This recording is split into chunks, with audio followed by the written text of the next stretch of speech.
अल्लाह वही तो है जिसने सुतूनों के बगैर आसमान, जैसा कि तुम देखते हो, इतने ऊंचे बनाए, फिर अर्श पर जलवा अफरोज हुआ और सूरज और चांद को काम में लगा दिया।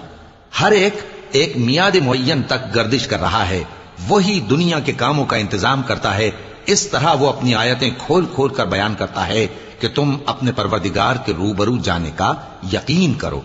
और वही है जिसने जमीन को फैलाया और उसमें पहाड़ और दरिया पैदा किए और हर तरह के मेवों की दो दो किस्में बनाई।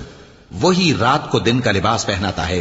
गौर करने वालों के लिए इसमें बहुत सी निशानियां हैं। और जमीन में कई तरह के कितात हैं, एक दूसरे से मिले हुए, और अंगूर के बाग और खेती और खजूर के दरख्त। बाज की बहुत सी शाखें हैं और बाज की इतनी नहीं होती। बावजूद के पानी सबको एक ही मिलता है। और हम बाज मेवों को बाज पर लज्जत में फजीलत देती हैं, और इसमें समझने वालों के लिए